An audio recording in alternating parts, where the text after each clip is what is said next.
তিতা, কলতার থেকে তিতা, বাদগ্রস্ত। এই মুকুল থেকেই মৌমাছিতে একটা রস আহরণ করে, ওটাকে কি বলে? ওটা তিতা না মিষ্টি? তাহলে তিতার মধ্যে মিষ্টি লুকায়িত। আচ্ছা, সেই আম যখন চৈত্র বা বৈশাখ মাসে গুটি বাঁধে, একটু বড় হয়, এটা কি মিষ্টি না টক? তাহলে তিতার থেকে হইল টক। এটা মহিলারা দাঁড়িয়ে দেওয়া খায়, দাঁড়িয়ে পুরানো হয়। চৈত্র বৈশাখ মাসে এই দাঁড়িয়ে মধ্যে আম দিলে খুব মজা লাগে। তাহলে তিতাটা হইল টক। এই আমটা যখন জ্যৈষ্ঠ মাসে পাকে, তখন কি তিতা টক থাকে না মিষ্টি হয়? মিষ্টি হয়।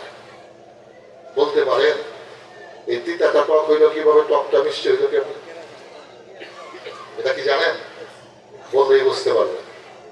যে গাছকে রোপণ করেছে সে ভক্ত হয়ে মালিকের কাছে বলে, মালিক এই গাছের অমৃত ফল খেয়ে যেন আমি তোমার শুকরিয়া আদায় করতে পারি।